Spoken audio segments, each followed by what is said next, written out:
ఎవరైతే Anantha Babu YCP MLC Subrahmanyam అనే తన డ్రైవర్ని చంపి ఆ శవాన్ని డోర్ డెలివరీ చేయడం అనేది ఆంధ్రప్రదేశ్ ఒకటే కాదు, భారతదేశం అంతా కూడా సంచలనమైంది. అయితే ఆ రోజు కేవలం అనంతబాబు మాత్రమే ఆ నేరాన్ని తన మీద వేసుకుని జస్ట్ నేనే చంపేశానని చెప్పి జస్ట్ ఒక 2 నెలలు 3 నెలలు జైల్లో ఉండి అతను బయటకు వచ్చేయడం జరిగింది. మహానాడు రాజమండ్రిలో జరుగుతున్నప్పుడు 2024 ఎలక్షన్ ముందు మేము పెద్దలైన నారా చంద్రబాబు నాయుడు గారిని దళితుల తరఫున ఒక రిక్వెస్ట్ చేయడం జరిగింది. ఆ రోజు అయ్యా మాకు ఈ వైసీపీ గవర్నమెంట్ లో, జగన్మోహన్ రెడ్డి గారి గవర్నమెంట్ లో ఎంతో మంది దళితుల మీద హత్యలు జరిగాయి, హత్యాయత్నాలు జరిగాయి, అత్యాచారాలు జరిగాయి. మాకు ఈ గవర్నమెంట్ లో సరైన న్యాయం జరగలేదు. రేపు తెలుగుదేశం పార్టీ అధికారంలోకి వచ్చాక మాకు న్యాయం చేయాలి అని చెప్పి మేము అడిగిన రిక్వెస్ట్ కి పెద్దలు ఆ రోజున రాజమండ్రి మహానాడు వేదికగా మాకు హామీ ఇచ్చారు. ఇప్పుడు ఎవడెవడైతే వైసీపీలో దళితుల మీద అకృత్యాలు చేసి తప్పించుకుంటాడో అలాంటి ప్రతి ఒక్కరి మీద ఒక ట్రిబ్యునల్ వేసి వాళ్ళందరినీ కూడా చట్టపరంగా శిక్షించేలాగా మేము హామీ ఇస్తామని ఆ రోజు ఆయన పెద్ద చెప్పారు. దానికి వైసీపీలో చాలా మంది విమర్శించారు. ఇది జరుగుతుంది ఏంటి, ఎస్సీలకి ఏదైనా జరిగితే పట్టించుకునే నాదుడు ఎవడని చెప్పి మాట్లాడుతున్న పరిస్థితుల్లో ఈ రోజున అనంతబాబు చేసిన నేరం మీద సిట్ వేయడం ఆంధ్రప్రదేశ్ ప్రభుత్వం దళితుల మీద ఎవరైనా అన్యాయం జరిగితే దానికి ఖచ్చితంగా తెలుగుదేశం పార్టీ కూటమి ప్రభుత్వం అండగా ఉంటుంది అని ఒక వార్నింగ్ ని ఇలాంటి నేరస్తులందరికీ ఇవ్వడం జరిగింది.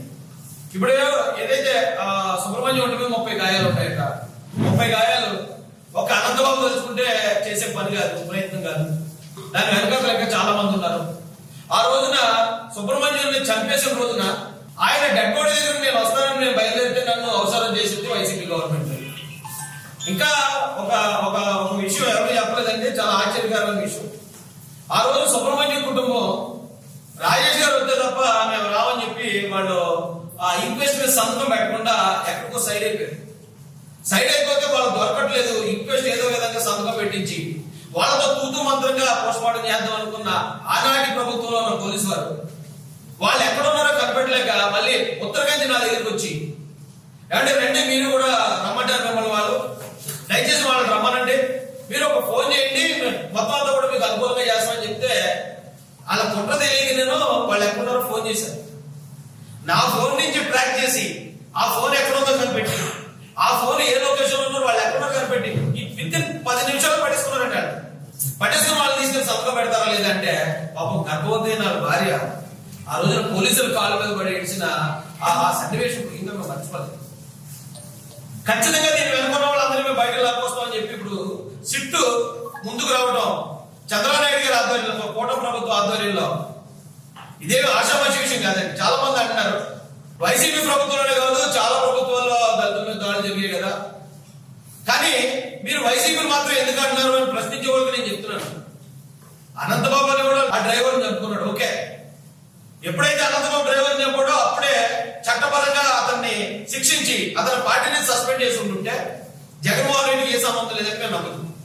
కానీ ఆ రోజు జగన్మోహన్ రెడ్డి గారు ఏం చేశారంటే మీరు అందరూ మర్చిపోయారు. కానీ 19వ తారీఖున సుబ్రహ్మణ్యాన్ని చంపేసి ఇంటి దగ్గర పారేసిన అనంతబాబుని అరెస్ట్ చేయడానికి 4 రోజుల సమయం తీసుకున్నాను. అతనే చంపేశారని ఒప్పుకున్న తర్వాత 4 రోజుల తర్వాత అతను అరెస్ట్ చేసి కనీసం 15 రోజుల లోపు అతన్ని ఎంక్వైరీకి తీసుకోకపోతే, పోలీస్ ఎంక్వైరీ కస్టడీకి అడగకపోతే ఇక కోర్టు కస్టడీకి ఇవ్వదు అనే విషయం తెలిసి 15 రోజులు కూడా అతను కస్టడీకి కూడా తీసుకోలేదు పోలీసులు.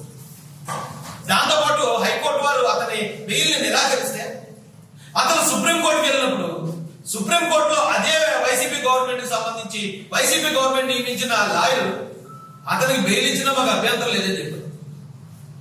అభ్యంతరం లేదని చెప్తే మధ్యంతర బెయిల్లో వచ్చిన అనంతబాబు అతను ఆల్రెడీ ఒప్పుకున్నాడు నేను చంపేశాను అని ఒప్పుకున్న ఒక నేరస్తుడు రాజమండ్రి సెంట్రల్ జైలు నుంచి రిలీజ్ అయితే అతన్ని అంగరంగ వైభవంగా వైసీపీ జెండాలతో ఊరేగించుకుంటే దళితులను చంపిన వాళ్ళు మేము ఇలా ఊరేగిస్తాం, ఇది మా వైసీపీ విధానం, మా జగన్మోహన్ రెడ్డి విధానం ఇదని చెప్పి వాళ్ళు చెప్పకనే చెప్పారండి.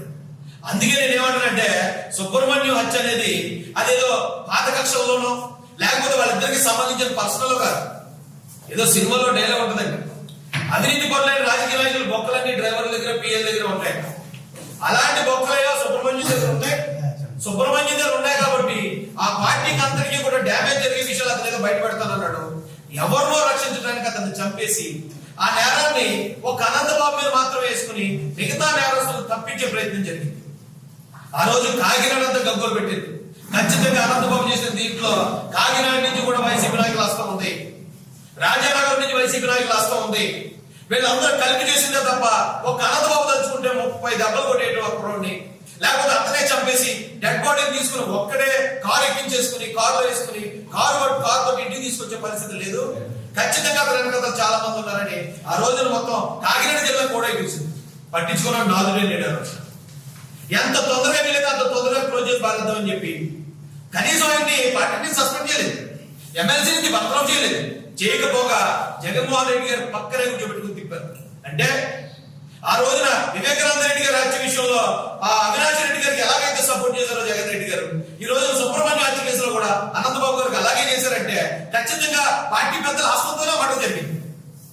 ఖచ్చితంగా దాని వాస్తవాలు ఇప్పుడు సిట్ ఎంక్వైరీలో బహిర్గతం అవుతాయని మేము అందరం ఆశావహం వ్యక్తం చేస్తున్నాం. ఎందుకంటే ఆ రోజున వీళ్ళ ఏదైతే ఫోన్ కదలికలు కానీ లేదా కాకినాడలో ఉన్న సీసీ ఫుటేజ్లు కానీ వీళ్ళు ఎక్కడెక్కడ తిరిగారనేది ఇప్పుడు సిట్ దర్యాప్తులో కనుక బయటకు వస్తే, మొన్నే ఉదాహరణ చూశారు. ఆ ఎవరైతే ప్రవీణ్ పగడాల విషయంలో సిట్ దర్యాప్తు ఇక్కడ నుంచి హైదరాబాద్ దాకా 300 CC కెమెరాలని with in 14 to 20 days లో మొత్తం వాస్తవాలతో పాటు బయట పెట్టారు. నాయకుడు మంచోడు అయితే పోలీసులు చేసే పని అంత సత్వరం జరుగుతుంది. ఈ విషయంలో కూడా సిట్ దర్యాప్తు వేగవంతం అవ్వాలి. ఒక అనంతబాబు మాత్రమే కాదు, అనంతబాబు వెనకాతలు ఎవరెవరు ఉన్నారు, ఏ కారణాలతో అతను చెప్పారు, ఆ చంపించిన వాళ్ళలో ఎవరెవరు ఉన్నారు, వాళ్ళందరూ కూడా బయటకు రావాలి. వాళ్ళందరినీ ఈ రోజున బయట పెట్టి అరెస్ట్ చేస్తే జగన్మోహన్ రెడ్డి ఏమేమి కాచాడు, దేని తప్పుదారు పట్టించాడు, దళితుల పట్ల ఎంత క్రూరంగా ఉన్నాడు అనేది మళ్ళీ ఆంధ్రప్రదేశ్ లో దళిత సమాజం అర్థం చేసుకుంటారు.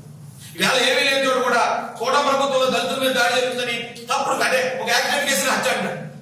ఎక్కడ జరగదని ఏదో జరిగిపోతుందన్నట్టు క్రియేట్ చేస్తారు. ఆ రోజున జరిగిన దారుణాలు ప్రజలు ఇప్పటికీ మర్చిపోలేదు. ఇక్కడ ఉన్న ఆంధ్ర తెలంగాణలో ఉన్న దళితులు అంత అమాయకులు కాదు. జగన్మోహన్ రెడ్డి అతను నమ్మే పరిస్థితి లేదు. అతను ఎలాంటి ఎన్ని నాటకాలు ఆడినా కూడా. అయితే ఇప్పుడు ఈ సిట్టు దర్యాప్తు వల్ల ఇప్పటి వరకు వాళ్ళు దేన్ని దాచారో అవన్నీ కూడా బయటకు వస్తాయి. అసలైన నేరస్తులు బయటకు వస్తారు. ఈ సిట్టు దర్యాప్తు చేసి మళ్ళీ దీన్ని రీఓపెన్ చేసిన చంద్రబాబు నాయుడు గారికి, లోకేష్ గారికి, పవన్ కళ్యాణ్ గారికి, మొత్తానికి కూటమి గవర్నమెంట్ కి హృదయపూర్వక ధన్యవాదాలు తెలియజేసుకున్నాం. అంటే ఒక దళిత నాయకుడిగా మేము ఆ రోజున ఎంతో పోరాటం చేసి ఎన్నో కేసులు భరించాం. కానీ అప్పుడు సరైన న్యాయం జరగలేదు. ఇప్పుడు న్యాయం జరుగుతుందని ఖచ్చితంగా నమ్ముకుంది. త్వరగా న్యాయం చేయాల్సిందిగా గవర్నమెంట్ వారికి, కూటమి ప్రభుత్వాన్ని హృదయపూర్వకంగా రిక్వెస్ట్ చేస్తాం.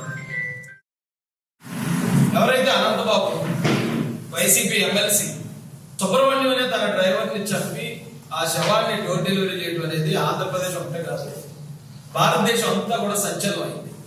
అయితే ఆ రోజు కేవలం అనంతబాబు మాత్రమే ఆ నేరాన్ని తన మీద వేసుకుని జస్ట్ నేనే చంపేశానని చెప్పి జస్ట్ ఒక 2 నెలలు 3 నెలలు జైల్లో ఉండి అతను బయటకు వచ్చేయడం జరిగింది.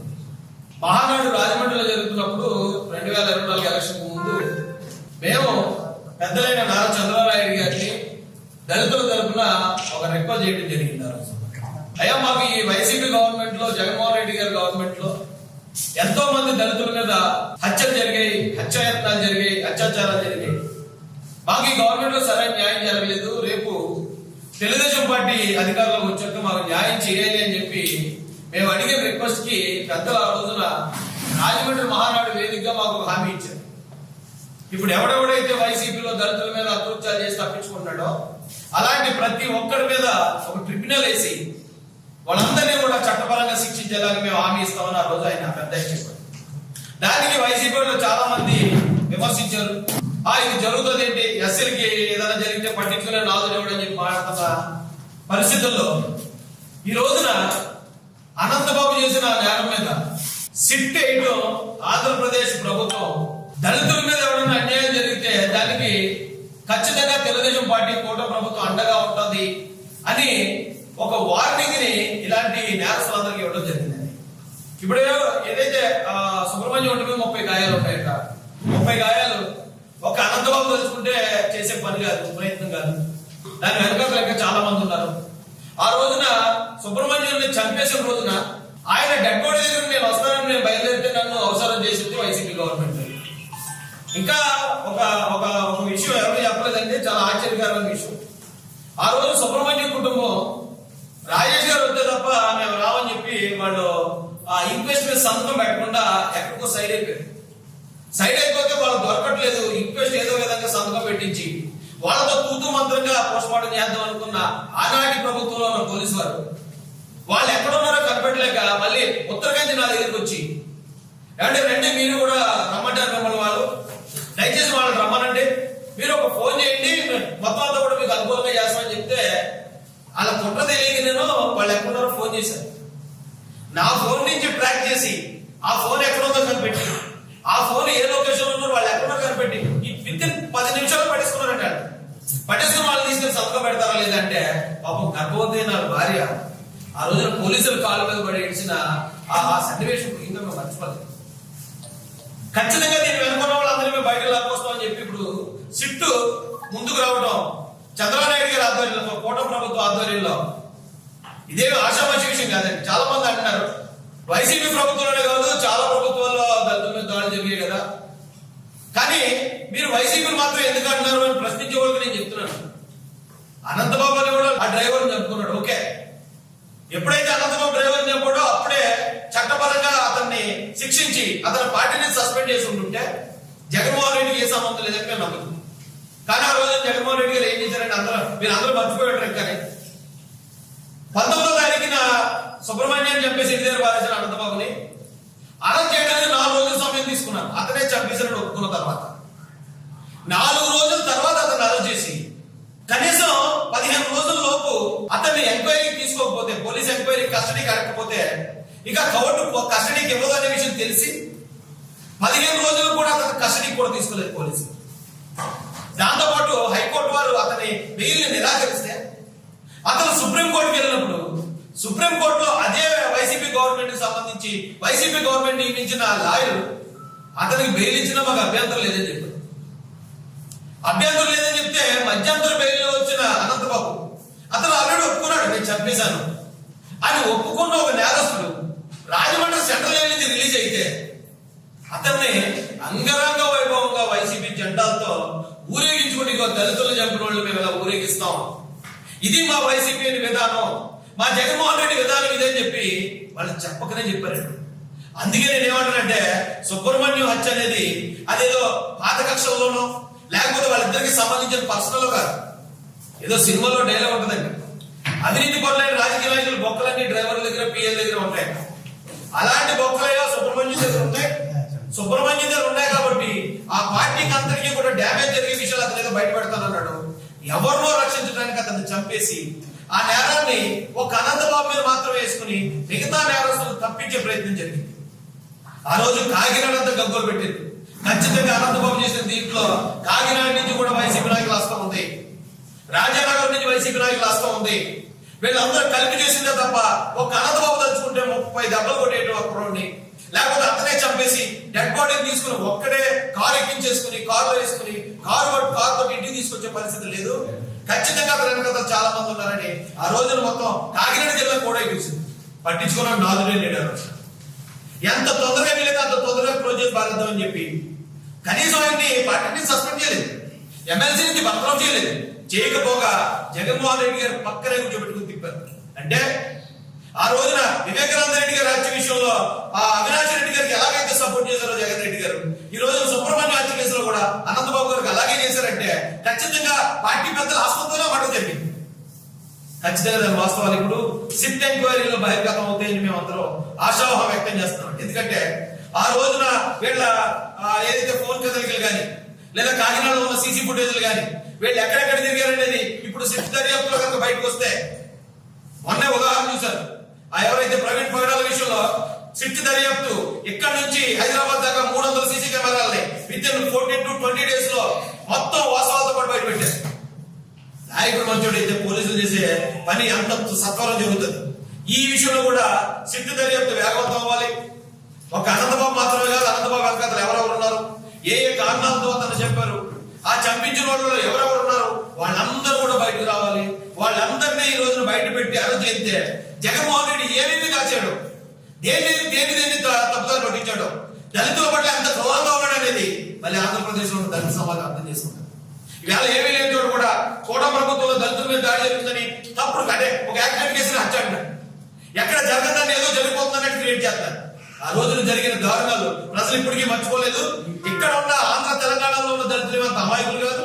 జగన్మోహన్ రెడ్డి అతను నమ్మే పరిస్థితి లేదు. అతను ఇలాంటి ఎన్ని నాటకాలు ఆడినా కూడా.